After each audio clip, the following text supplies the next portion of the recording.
Good morning प्यारे बच्चों। कैसे हैं आप सब? बढ़िया जी। ठीक, नवरात्रि का आज पहला दिन है ना? बढ़िया। पंडाल के आसपास घूमते रहोगे अब तो। हाँ, पढ़ाई लिखाई कम करना है। क्यों? स्कूल जाओगे? 2-4 दिन ही तो जाना है, फिर छुट्टी 7 तारीख से। ठीक है, तो चलिए, लेन कोचिंग का छुट्टी ठीक है। चलो बेटा, आज हम एक्सरसाइज 7.1 का छठवां प्रश्न करते हैं। एक मशीन जो है बेटा 8%, यहाँ पे प्रश्न लिखा है कि एक मशीन जो है 8% बट्टे पर 1748 रुपए में बेची जाती है। मशीन का आपको अंकित मूल्य ज्ञात करना है। ठीक है, आ रहे समझ में? तो छठवा बनाते हैं बेटा। माना कि अंकित मूल्य क्या है बेटा जी? x मान लेते हैं। माना कि अंकित मूल्य क्या है भाई? x रुपए है। ठीक है, और इसमें छूट कितने का दिया जा रहा है बेटा ममता? 8%। ठीक है, तो इसका विक्रय मूल्य, इसका फिर वो कितने में बेचता है? वो विक्रय मूल्य कितना हो गया इसका? 1748 रुपए। मतलब 1 रुपए है, एक उसका MRP है, वो हमें पता नहीं है। ठीक है, उस पर 8% छोड़ के जब उसको बेचे जाते हैं तो 1748 रुपए में वह बिकता है। तो आपको बताना है कि अंकित मूल्य मतलब MRP कितना रहा होगा। नहीं समझे? समझे कि नहीं? डिस्काउंट कर दिया है वो, जैसे आप लोग भी जाते हो तो डिस्काउंट होता है ना। ठीक है, तो चलो देखो बेटा, ठीक है, हल करते हैं। ठीक है, छूट किया जा रहा है उसमें, तो इसको आप क्या लिख सकते हो? जो अंकित मूल्य है, अंकित मूल्य x में ही जो है क्या करेगा? डिस्काउंट करेगा वो। तो x का क्या कितना परसेंट? 8%। तो ये क्या होगा? x मल्टीप्लाई 8/x होगा, सॉरी 8/100 होगा। तो इसको मैं 8x/100 लिख सकता हूँ बेटा? नहीं समझे मैंने क्या कहा? मतलब अंकित मूल्य लेंगे तो डिस्काउंट दिया जाएगा ना 8% का, तो 8x/100। ठीक है, ये है कि उसकी बेटा छूट, इतना जो है क्या है उसका छूट परसेंट है ये। तो अब इसको किसमें माइनस करेगा? MRP में। किसमें माइनस करेगा? जो MRP हमारे पास दिया है उसके साथ इसको क्या कर देगा? वहाँ छूट कर देगा, माइनस कर देगा, तो हमें उसका विक्रय मूल्य पता चलेगा। तो आप बोल सकते हैं यहाँ पर विक्रय मूल्य, विक्रय मूल्य कितना है? 1748 रुपए है, लेकिन छूट दिया है ना इसमें, तो इसको x माइनस 8x/100। तो इसे समझा रहा हूँ, देखना। ठीक है, देखो ये तो ऊपर का समझ में आएगा होगा बेटा। कोई भी डिस्काउंट दिया जाता है MRP से दिया जाएगा, तो MRP में डिस्काउंट कर दिया 8x/100 का। अभी जो डिस्काउंट हुआ है इसको इसमें माइनस करेगा ना, जो डिस्काउंट हुआ है उसको इसमें माइनस करना पड़ेगा। तो देखो हमने उसको माइनस कर दिया, उसको माइनस करेंगे तो विक्रय मूल्य निकलेगा ना, और हमें पता है विक्रय मूल्य कितना है? 1748। इसके नीचे कुछ नहीं है, मतलब LCM लेंगे तो हो गया, ये कितना होगा? 100x माइनस 8x होगा। ये 1748 बराबर 100 में 8 माइनस करो, कितना होगा? 92x। और इस 100 इधर इंटू में है बेटा, डिवाइड में इधर जाएगा तो इंटू में होगा। ये 92 इधर इंटू में इधर जाएगा तो डिवाइड में होगा। ये 92 इधर गुणा में है, इधर जाएगा तो भाग में होगा। चलो इसको गुणा भाग करते हैं भाई। चलो कर दें। 2 एका 2 चौक, एक हासिल चला गया, 2 छक्का और ये 50। ठीक है, समझे? 2 दूने 4, 2 तिया और ये 25। ठीक है, समझ गए? अब 23 के पहाड़ा में ये आएगा। ठीक है, 1748 को हम क्या करेंगे? भाग करते हैं 23 से।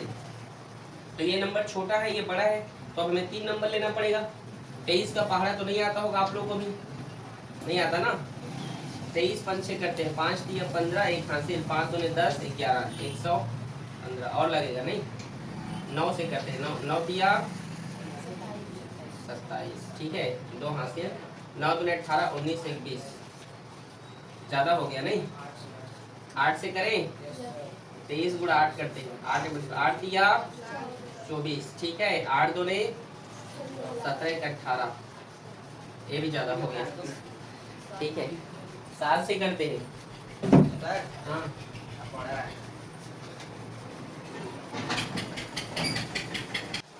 तो 23 का कितनी बार बेटा? 7 बार ना। 23 सत्ते कितना हुआ? 161। 4 में गया तो 7 में 6 गया तो फिर ये 38 हो गया। ठीक है, अब 23 छक्का कितना होगा? 100। हाँ ठीक है, कैंसिल हो गया। अब 76 और 25 का गुणा करेंगे। 25 बचा है नहीं रे? तो 76 और 25 का गुणा करोगे तो कितना आएगा? 1900 फिक्स आ रहा है। तो इसका जो आंसर होगा ना बेटा, मतलब उसका जो इमारती होगा 1900 रुपए बेटा। कितना है? 1900। इजी है गुड़िया? ठीक, नोट करो बेटा इसको। अगला प्रश्न है बेटा कि 2 टोकरियां हैं। पहली टोकरी में 8 आम व 4 तरबूज हैं।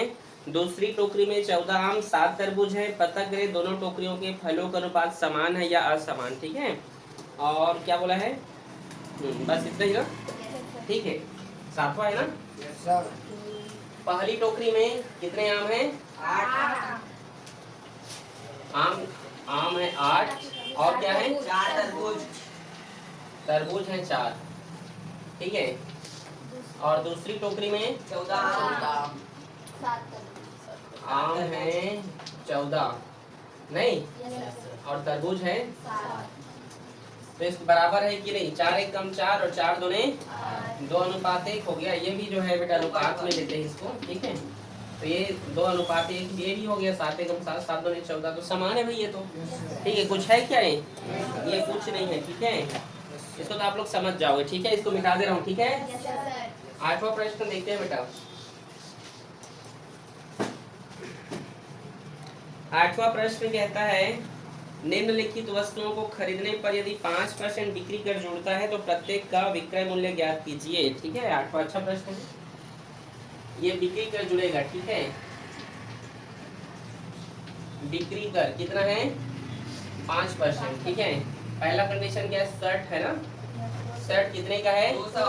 200 रुपए का। तो 200 का हम 5% निकालते हैं। ठीक है बेटा, तो 5/100 होगा।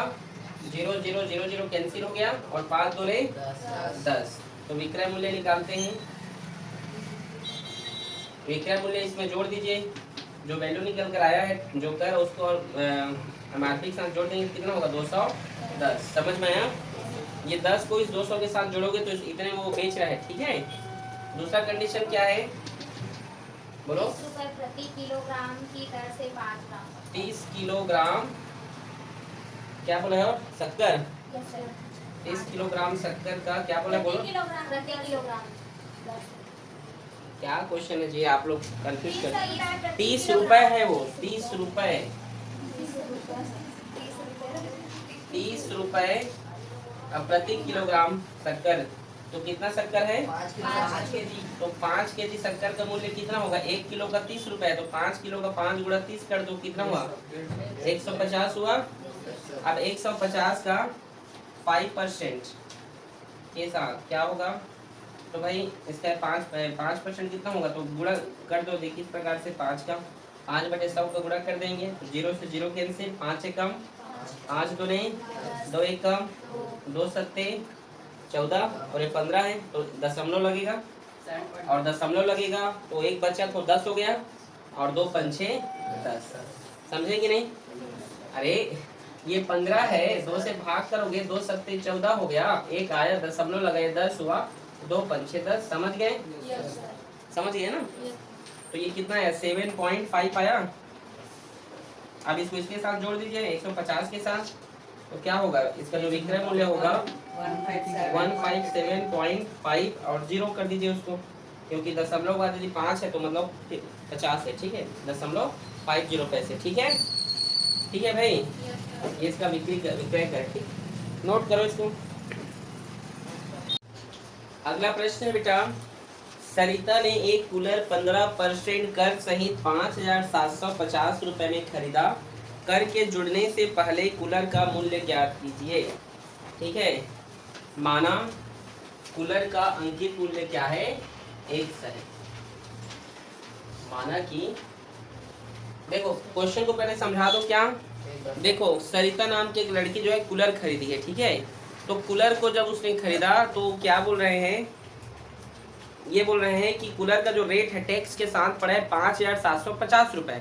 तो कूलर को खरीदने से पहले टैक्स कितना, सॉरी, कूलर को खरीदने से पहले बिना टैक्स के कितना रेट पड़ा होगा ये आपको बताना है। समझे कि नहीं आप लोग? नहीं समझे क्या? कर के जुड़ने से पहले कूलर का मूल्य क्या हो रहा होगा? कर के जुड़ने से पहले मतलब टैक्स को अभी नहीं जोड़ने से पहले उसका रेट कितना रहा होगा, एमआरपी पूछ रहा है। ठीक है, माना कि कूलर का अंकित मूल्य क्या है, एक्स है, ठीक है, और कर सही, कर कितना पड़ रहा है अभी? 15% पड़ रहा है।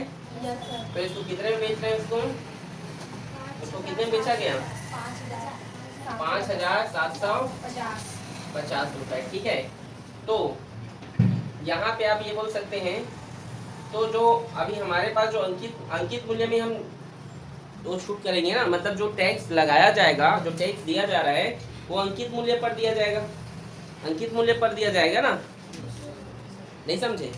ये जो टैक्स है ये 5,750 इस टैक्स पर लगा के आया है ना, सॉरी इस एमआरपी पे इस 15% का टैक्स लगाया तो इतना आया। तो इसके पहले का रेट पूछ रहा है, तो हम क्या कर सकते हैं इसको, तो x का 15% निकालेंगे, तो इसको क्या लिख सकते हो? x गुणा 15/100 होगा। तो इसको आप क्या लिख सकते हैं? 15x/100 लिख सकते हैं। और ये कर सहित कितना हो गया भाई? फिर ये अब उसमें जोड़ो, उसमें कर सहित विक्रय मूल्य, कर सहित विक्रय मूल्य कितना है? 5,750 है। तो इसमें जोड़े हैं इसको, तो x प्लस 15x/100 और मूल्य विक्रय मूल्य कितना है? 5,750। समझे कि नहीं? फिर से समझाऊं, कर सहित विक्रय मूल्य कितना है? 5,750 मैंने लिखा। तो ये जो कर निकल कर आया है, देखो कर किस में निकालेंगे, किस में लगाया जाएगा? कर एमआरपी में। तो एमआरपी का जो हमने टैक्स लगाया 15% और 15x/100 हुआ। अभी 15x/100 को हम क्या करेंगे? इसमें जोड़ेंगे। तो कर सहित विक्रय मूल्य कितना होकर जा रहा है? 5,750। तो इसको आप करेंगे तो इसके एलसीएम निकालोगे, कितना हो गया? 100 और 101 हो जाएगा। 100x प्लस 15x 115x हो गए। नहीं समझे? इसके नीचे कुछ नहीं है, मतलब 100 और 1 के एलसीएम 100 हुआ, 100 एक कम 100 होगा, और 100 में 15 जोड़ोगे तो 115 होगा ना। लिख के बताऊं कि अलग से? देखो ये देखो लिख के बता दे रहा हूँ भाई। ये 100 हो गया, ये 100x प्लस ये 15x क्रॉस मल्टीप्लाई हुआ है ना, ये ऐसे तिरछा गुणा, तो 115 हो गया। तो ये 100 इधर भाग में इधर जाएगा तो, और ये 115 इधर गुणा में इधर गया तो, समझ गए? चलो इसको कटाते हैं बेटा। 5 दूने 10, 5 सोना 5 दूने 10, एक हासिल 5 दिया 15, 5 दूने 10, 5 शून्य और 5 दूने 10, 5 दिया 15। अब 23 का भाग करोगे इससे, ठीक है? चलो कॉपी में कीजिए, तो जल्दी जल्दी करो आप लोग, जल्दी करें। कलश यात्रा में जाओगे कि आप लोग भी आ रहे हैं? देखो कलश यात्रा बहुत लंबा लाइन लगा हुआ है, चलो जल्दी करो।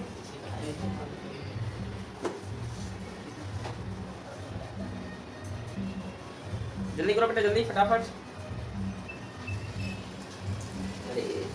मुझे करना पड़ेगा लग रहा है। देखो 23 से काम यहाँ पे भाग, 23 दूने 46 होगा, और 23 दूने 46, ये 1 ये 5 उतर गया। तो 23 का पहाड़ ऐसे पढ़ो कि इससे ज्यादा ना हो। 23 पंचे करके देखो कितना हो रहा है? 115। 23 पंचे, हाँ 23 पंचे 115, ये कैंसिल, ये 0 है तो 0 का 0 उतर जाएगा। यहाँ पर भी 250 हुआ, और 250 का ये 20 के साथ गुणा भी हो, क्योंकि 20 बचा है ना अभी। तो 2 पंचे 10, 2 दूने 4 और 1 5, और ये 2 तो 0 उतार दो भाई। समझे कि नहीं? गुणा इधर देखो, ये 20 और 250 गुणा होगा 5000। तो इसका जो अंकित मूल्य बेटा ये 5000 आएगा। कितना आएगा? 5000। समझ में आया? सेम बनेगा बेटा क्वेश्चन नंबर 10वां। ये आप सभी बच्चों के लिए होमवर्क है, इसे आप लोग बनाइएगा और इसका आंसर आप लोग कमेंट बॉक्स में देंगे, क्वेश्चन नंबर 10 का। ठीक है? ठीक।